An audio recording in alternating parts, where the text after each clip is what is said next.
What's up? Super J is here in the Wrestle Cave, bringing to you guys a WWE Battleground preview and predictions video. As you know, SmackDown Live is trying to outdo the pay-per-view that Monday Night Raw did here in July, which was the Great Balls of Fire pay-per-view, which was fantastic. They had a lot of great rivalries just continue. On the Raw brand, I thought it was maybe the best pay-per-view of the year other than WrestleMania, and I'm very excited to see SmackDown Live try to put on, just as good of a card, maybe better, here in July. So as you know, it's the last SmackDown Live pay-per-view before SummerSlam, and definitely looking forward to some of the matches that we have on this card. We've got some good matches that we haven't seen yet before here on SmackDown Live, and I'm very curious to see what's going to go on. So as always, just check out the cool action figure videos here on the Wrestle Cave. Also check out the reviews and predictions and preview videos from all the Raw, SmackDown Live, and also the pay-per-views from Raw, SmackDown, and also NXT stuff as well. So also, there's going to be a late night talk show here every night. You guys are going to be able to come on, and you guys are going to be able to talk wrestling and have a good time. So here we are. Let's get started here in the SmackDown Live preview and predictions pay-per-view of WWE Battleground here in July 2017. So we've got a kickoff match that is set to go on. As you know, the kickoffs start an hour before the actual pay-per-view. So before Battleground, there's going to be a kickoff matchup on the kickoff show, which is an hour long, starts at 7 p.m. on the WWE Network. And it's going to be Aiden English, the artist, going up against Ty Dillinger, the Perfect 10. And I'm excited to see Ty Dillinger in the ring. We don't really get to see him a lot lately on SmackDown Live. He jobbed to Jinder Mahal a few weeks back, and we haven't seen a lot of Ty Dillinger ever since he, started on SmackDown Live right after WrestleMania 33. And Ty Dillinger is a guy that worked his way up from NXT, and he's somewhat of a fan favorite to the hardcore wrestling fans, and we've taken a liking to him over the past couple of years. He was a heel in NXT, and he went on to become a even bigger babyface, and I'm taking Ty Dillinger in this matchup here. I don't see any reason for WWE to have Aiden English win this match. Definitely a fan of Ty Dillinger, and I see him winning with a tie breaker. And as you know, he's the Perfect 10. He doesn't have a lot of room for stuff to do on SmackDown Live right now. I mean, the mid-card is where Ty Dillinger is eventually going to work his way up to, and that United States Championship. But you got AJ Styles holding that title. You got Kevin Owens as the #1 contender. You've even got Rusev. You got a few other guys that are going to be fighting for that championship here over the summer. And there's not really a lot of room for Ty Dillinger in the mid-card and on SmackDown Live. So I expect Ty Dillinger to get this win on another kickoff match for him, and hopefully he gets worked onto the main roster on SmackDown Live here to end the summer and to start the fall here in 2017.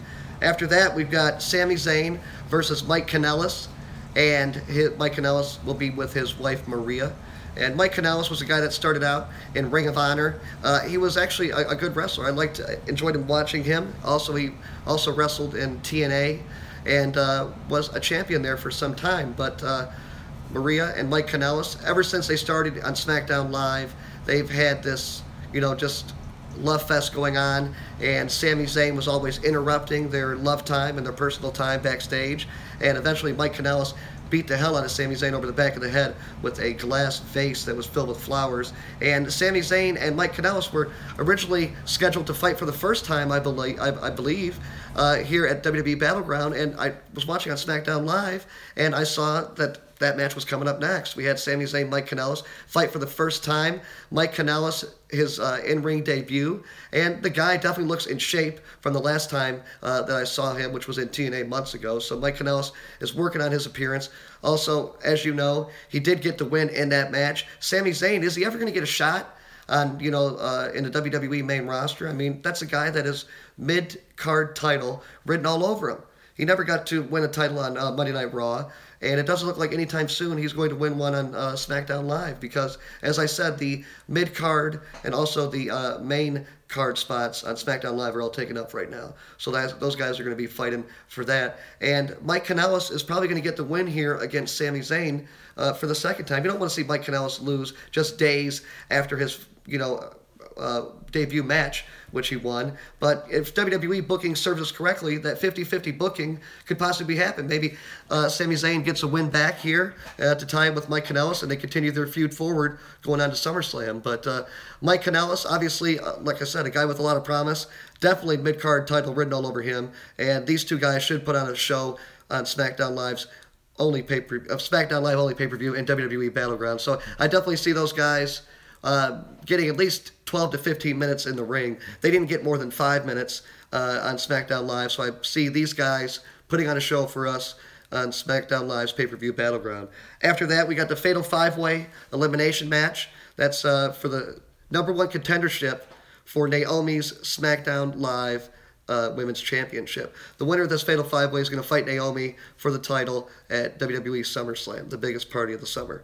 So I'm excited to see this. We've got Charlotte going up against Becky Lynch, going up against Natalya, going up against Lana, and also Tamina. So obviously you had 6 women or 5 women in the ring at last month's pay-per-view in WWE Money in the Bank in the first ever women's Money in the Bank match. So these women are definitely used to working with one another, and I can see them putting on a good show tomorrow night or Sunday night. But I see Charlotte Flair winning this match hands down. I don't see any other women's wrestler winning it. Charlotte Flair is on a collision course with Naomi at the biggest party of the summer, and I'm happy to finally see it happen. That's something that we saw, right after Charlotte got moved over to the SmackDown Live roster for Monday Night Raw. Within the first week or two, she fought Naomi in a great match, but it had a terrible ending, and we knew that these two women would fight once again, and it looks like WWE writers had it set for the WWE SummerSlam pay-per-view. So they obviously want to put a good match. Raw is going to also have a good women's title match at the biggest party of the summer. So the women's matchup, as I said here, Charlotte's going to win it. It's elimination style, so expect to see it go 15 or 20 minutes, and we'll see what happens. But I could be wrong. You could go ahead and check and see who have the betting odds to win these matches. I personally don't do that because it kind of ruins it for me, ruins the show. But after that, we've got a United States Championship match featuring the champion AJ Styles going up against Kevin Owens. As you know, Kevin Owens just lost his United States Championship a couple weeks ago at Madison Square Garden at a house show that wasn't even televised to AJ Styles. It was a big-time shocker for the fans in New York and also around the world as the news made its way around, and definitely was happy to see AJ Styles win. Kevin Owens is definitely a good wrestler, but does he have to have a title on him at all times? Because mostly over the last year, he's basically had a title on him maybe 10 months out of the, or 11 months out of the last 12 months.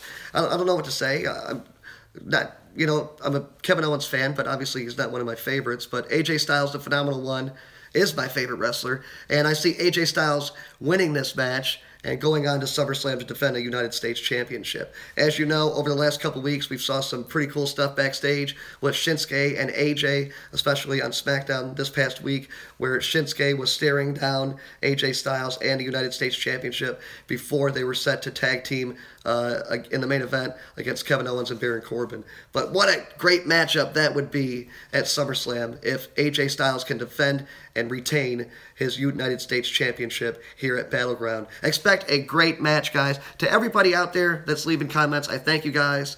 I'll try to give you guys shout outs in a bit.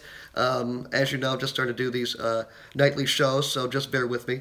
The United States Championship on my mind as WWE Battleground approaches. Kevin Owens and AJ Styles, they're two of the best in-ring workers in the world, and they're going to put on a great wrestling match at Battleground, so I'm definitely excited to see it. A couple months ago, they fought at WWE Backlash, and it wasn't my favorite match, so I'm definitely excited to see these guys go at it once again. Again, I see AJ Styles winning this match and going on a collision course to SummerSlam to fight for that United States Championship against Shinsuke Nakamura.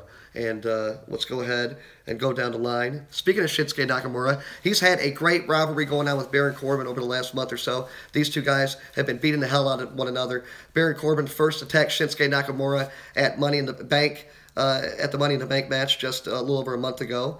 And Baron Corbin ended up winning that match and taking that briefcase down, and he currently holds it as the Money in the Bank holder and has that contract to cash in whenever he wants to. But even over the last couple weeks, Shinsuke Nakamura has started to get the best of Baron Corbin. Shinsuke Nakamura actually took one out of Baron Corbin's book and attacked Baron Corbin when Baron Corbin was coming out for entrance a few weeks ago. So Baron Corbin, obviously a guy that they're pushing as to be the next big heel on SmackDown Live. Baron Corbin has been a winner in whatever he's done in life, from Golden Glove boxer, teenager, all the way to being on the practice squad for the NFL, and now making his way up from NXT to the WWE main roster and SmackDown Live. And, his career so far, he's won the Andre the Giant Memorial Battle Royal. Now he's won the Money in the Bank. You definitely see him winning a title here soon here in 2017. It could even be later in the evening at the WWE Battleground main event, which is the Punjabi prison match, which we'll talk about a bit later. But Shinsuke Nakamura is a guy that's not a small guy. He's a big guy as well. He's like 6'4", 6'5". He's almost 250 pounds. He's lethal with his legs, and I see just a brawl going on between these two guys. Baron Corbin is a brawler kind of guy. I could kind of see him being like an old-school gangster's bodyguard or hitman, like Al Capone. You would have had Baron Corbin running with him, back in Chicago, back in the 20s and 30s, if you ask me. But I'm definitely looking forward to this. Like I said, it's going to be a brawl. I see Shinsuke getting the best of Baron Corbin. I don't see any reason that Baron Corbin needs to win this match. He's holding that Money in the Bank briefcase. As you know, over the past, they've had the Money in the Bank winners go on losing streaks, and then they'll cash in, the briefcase, or they'll go on a little bit of a lull because the WWE will have plans for them to cash in that Money in the Bank briefcase so far ahead that they really don't have a lot to do in, the foreseeable future before they win the title. So I see Shinsuke Nakamura winning this match. I see him benefiting from the win more.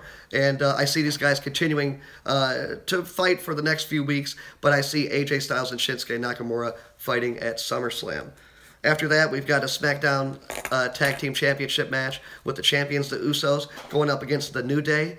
And what can you say, guys? The Usos have maybe been the best heel tag team on SmackDown Live since its began. I mean, as you know, when they turned heel in 2016 after getting drafted to SmackDown Live, it was just a big-time change for them, and they really embraced it, and the fans did as well. Those guys had a great rivalry going on with American Alpha. They ended up winning the titles just days before WrestleMania 33, and the Usos have not lost it since winning it. Their title reign's going on 4 months now, and the New Day back on SmackDown Live here over the last few weeks. As you know, they moved over to SmackDown Live from Raw during a Superstar shakeup, and it took almost a month for them to debut in the ring. Kofi Kingston was dealing with the injury, and that took time to heal, and now the New Day are back. They wrestled last month at the Money in the Bank pay-per-view, and they wrestled the Usos in what might have been the best tag team match of the year, in my opinion. It had a shitty ending, but it was a great tag team match. If you ask me, I say the New Day is walking out with those tag team titles here on Sunday at Money in the Bank. The New Day, obviously WWE wants to sell some more of that merchandise, and they want to go ahead and push that product over on SmackDown Live. I say give it to the New Day. They're the best tag team right now on SmackDown Live, and I see them fighting with the Usos all the way into SummerSlam, or maybe the New Day fighting the Hype Bros, and maybe having Zack Ryder and Mojo Rawley break up here in the next couple months. WWE's been teasing it. They've been breaking up every tag team, it seems like, on the WWE roster, Raw and SmackDown, and they definitely need to get reinforcements in the tag team division. So I definitely am looking forward to this tag team match, and it's going to be a good one. After that, we've got the flag match returning between two returning superstars to pay-per-view. You got Rusev, who was injured before WrestleMania, and he's making his pay-per-view return after returning weeks ago, and he's fighting John Cena, who's also making his pay-per-view return. Last time John Cena fought pay-per-view was at WrestleMania when he fought The Miz in the intergender tag team match. But Cena, Rusev, we've seen this before. We saw this in 2015 at WrestleMania 31 and also into the next few pay-per-views after that. Rusev's definitely a big brute, man. He's a guy that can kick ass. I really enjoy him. He's got a great personality. He makes you laugh, just even with his facial expressions. As you know, Rusev hasn't came out with his wife Lana over the last couple weeks, so I don't expect to see Lana ringside. She's fighting in that she's fighting in that fatal 5-way elimination match for the #1 contendership for the women's title. But Rusev, I think, has to come out with this win here. Rusev was not looking good on Monday Night Raw going into WrestleMania. He was on a losing streak. He was tag teaming with Jinder Mahal in random tag team matches. He was jobbing to guys. Rusev even cut his hair. He was going for some big drastic change, and he ended up getting surgery after getting injured. And now he's making his pay-per-view return. I want to see the good old US of A. I want to see that flag fly high in Philadelphia. And you know what? I'm going to change my pick. I'm taking it to John Cena. In Philadelphia, I believe it was the first capital of the United States. And I see John Cena raising that United States flag high. And I expect to see a good quality wrestling match, though. You know, I said these guys have fought before, and they've had good quality matches, so I don't expect to see anything different. And to anybody that's having any problems with their stuff lagging, I do apologize, but as you know, you can probably check out this video after it's all done, and after it's live, I'll go ahead and upload it. But after that, we've got the WWE Championship match with the champion Jinder Mahal, the modern-day Maharaja, against Randy Orton, the Viper. As you know, these guys have fought at every pay-per-view since the SmackDown Live pay-per-view, WWE Backlash, which was the first pay-per-view after WrestleMania 33. Randy Orton lost that match to Jinder Mahal, and now Jinder Mahal has definitely walked the walk as WWE Champion. He's got a great new entrance. I like how they have that, you know, the Videotron that the guys walk on the stage. I think it's great. And as you know, WWE stopped using pyrotechnics lately, but if they can use that video, you know, setup that they have to, you know, enhance some of these entrances like Jinder Mahal, I can see it as a good thing. But Jinder Mahal, I don't like him in the ring. I don't think he's the best wrestler in the ring. Obviously, he's a big guy. He's 6'5". He's got a great physique. He's been working his ass off. But he hasn't done anything else to wow me in the ring. I mean, you know, Jinder Mahal, he became WWE Champion, and I expected him to, you know, step up his game in ring style, and it hasn't happened. I mean, Jinder Mahal still gives you those boring, bland matches. If it wasn't for Randy Orton, RKO, and these Singh brothers for the last 3 months, this rivalry would be garbage. But Randy Orton, as you know, he's, you know, over a dozen-time WWE champion in the past. He doesn't necessarily need this win. This match right here is going to, I think, conclude the rivalry between Randy Orton and also Jinder Mahal. You got it inside the Punjabi prison. As you know, the ring is going to be enclosed in a cage of bamboo, and also there's going to be a second cage that you have to escape out of, which is about right around the ringside barricades, right where the Hell in a Cell is. As you know, there's no top on top of this Punjabi prison. You got to fight and escape your way out of 2 cages to win. The last time they had this matchup was back on SmackDown. At their pay-per-views, their SmackDown brand pay-per-views back in 06 and 07. And Great Khali was actually the last man to fight in the match. He fought Batista, and it was one of the coolest matches I ever saw. There was 2 cages and a bamboo, and these guys were escaping both cages. They were jumping from cage to cage. Batista and the Great Khali were fighting all up and down, and I hope you guys will check that out on the WWE Network. Don't watch it before this Punjabi prison, because I want to enjoy this one first and see what they can do, and then I'm going to go ahead and I'm going to watch it after.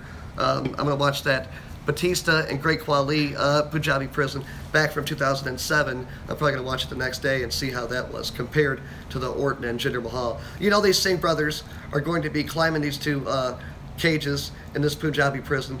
There's going to be RKOs. It's going to be RKO prison for the Singh brothers, because, as you know, the Singh brothers have been there to enhance Jinder Mahal and be somewhat of like a J&J security type, you know, ensemble and, you know, valets and security for Jinder Mahal. But Randy Orton, I've heard of him taking some time off earlier in the year during the summertime, so I don't know if Randy Orton will get written off of TV for this one. I see WWE SummerSlam being stacked to end the summer with, you know, both Raw and SmackDown talent. So I could understand if they want to give Randy Orton some time off, and I wouldn't be real upset by it. Randy Orton's been, you know, on fire ever since he came back a year ago from injury on SmackDown Live. He's really been a main event, you know, staple for them on SmackDown Live, and put over a lot of guys. And starting with Bray Wyatt, now he's put over Jinder Mahal. Randy Orton is really doing his job well over on SmackDown Live. And I'm not sure exactly who's going to win this match. I can see reasons that you could think both guys could win. Randy Orton, as you know, he's such a big-time name in professional wrestling, 15-year career. He's you know, one of the best in-ring wrestlers in the WWE today. He's getting older in age, so you might want to, strike hot on the, Randy Orton, RKO City. You know what I mean? I don't know how many years are going to be left. He's had a 15-year career, and he's got a family, and who knows how long he'll want to spend that time away from his family. But Jinder Mahal, you could see him losing the championship because he hasn't been that great of an in-ring worker, and you could see him going into this match and winning it, because I heard rumors that if they might want to continue this championship title reign for Jinder Mahal all the way into SummerSlam. And the rumor is that John Cena will fight Jinder Mahal at SummerSlam for the WWE Championship. So I would like to see that. I'd like to see John Cena fight one more time in a big-time WWE title match. And I'd like to see Jinder Mahal and John Cena go at it. And you know what? What do you guys think about it? Tell me who you guys think will win the Punjabi prison match and why. And can Baron Corbin come in and cash in his Money in the Bank here right after this matchup? I mean, it's something that WWE hasn't done before. That's one of the, really only matches that no champion has got beat with somebody cashing in the Money in the Bank. WWE always wants to try something different and shock you with some shock value.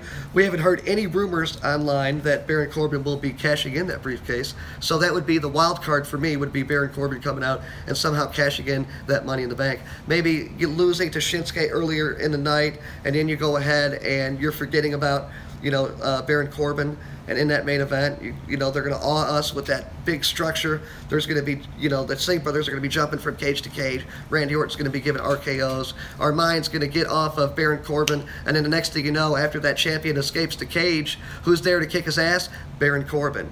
You know what I mean? Hitman style. And then, Baron Corbin could cash in the Money in the Bank right there and shock the WWE Universe and win that WWE Championship for the first time and be a big-time main event heel going into the, late summer and also the fall here in 2017. Now, from top to bottom, I think this is going to be a good pay-per-view. It may not wow us in every match, but it's going to be great in-ring work. That's one thing that SmackDown Live has right now, and SmackDown tried to have years ago when they had the original brand split. Was SmackDown Live, or SmackDown, was a great in-ring show.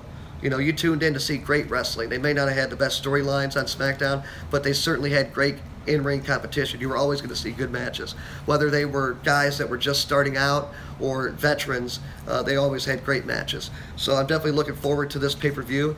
Going on into the summer here, after WWE Battleground, going into SummerSlam, I can see Rusev and Randy Orton, if he's still healthy and he's ready to continue his in-ring work in the summer and he's not taking any time off. I can see Rusev going up against Randy Orton at SummerSlam. I see John Cena fighting Jinder Mahal at SummerSlam. Hell, you could even have Baron Corbin cash in that Money in the Bank at Battleground on Sunday, and then you could have Cena, Baron Corbin fight for the WWE Championship in a big-time match to represent SmackDown Live at SummerSlam.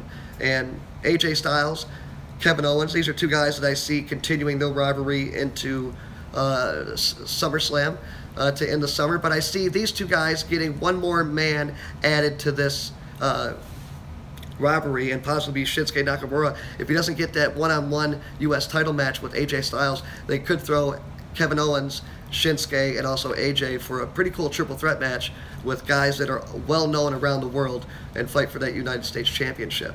As far as the tag team division goes, I just said earlier that the Hype Bros, I think, are going to be the next guys in line, and I see them fighting the winners at SummerSlam. And again, Charlotte, also Naomi, I see them on a collision course at SummerSlam, and these two girls will put on a show to close the summer. Last year's SummerSlam, I thought was a good show. Obviously, they had some big-time main events, and as you know, Monday Night Raw is looking to have a Fatal 4-Way Universal Championship match that will main event SummerSlam, and that's going to be Samoa Joe, also Roman Reigns, also Braun Strowman, and they're going to be fighting up against Brock Lesnar, the Universal Champion. And also, other great matches. I'm definitely looking forward to the summer here in the WWE to conclude. We're at the mid-summer mark right now, about halfway through the summer. So I think it's been a good summer overall. SmackDown Live has been putting on good shows since the Superstar shakeup after WrestleMania 33, but I see Raw has won my pick as the best show over the last 90 days, and I could see SmackDown Live definitely turning up the heat here to end the summer and put that,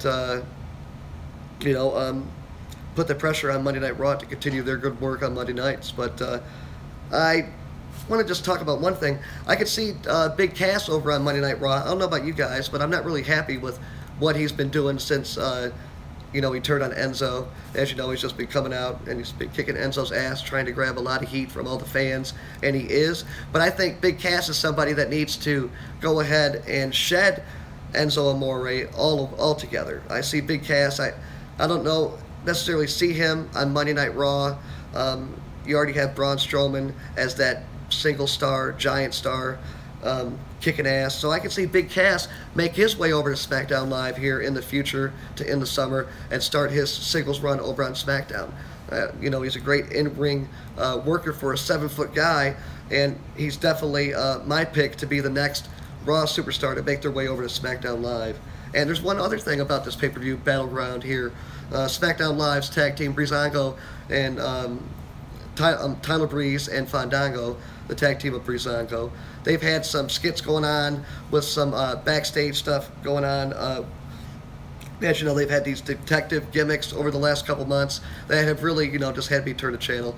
But apparently it's looking like the person that's been behind destroying their dress room and some of their stuff is going to be revealed on Sunday. So some of the rumors online are saying possibly Sanity, back down from NXT, but I don't see that happening. Sanity's has a tag team title match going up against the Authors of Pain to end NXT summer at NXT Brooklyn TakeOver. So I don't know what exactly will happen there, but I see it as a great Sunday night of professional wrestling from WWE and the SmackDown Live brand, and I'll be giving you guys a review after that. If you guys like to tune in to the nightly talk show, it's going to be coming on at 11 o'clock now, 11 o'clock every night, and after Monday Night Raw, it's going to be coming on right after. So as you know, Monday Night Raw usually goes 10 or 15 minutes on longer than 11 o'clock. So as soon as that comes off, as soon as that goes off, I'll be giving you guys the review for Raw. And then also, same thing with SmackDown Live, 11 o'clock. And after any of the pay-per-views, expect to see me on 11 o'clock to give you guys my review. But as always, check out the Wrestle Cave. Like, comment, subscribe. Check out all the cool action figure matches. A library of over 500 videos. You guys can check those out. And thanks a lot for watching. Thanks for being a part of the Wrestle Cave. And I'll see you guys later. Be back at 11 p.m. tomorrow, Saturday night, for late night wrestling talk with Super J and the Wrestle Cave. So, as always, see you guys later. Like, comment, subscribe. Don't forget to share with your friends. Peace.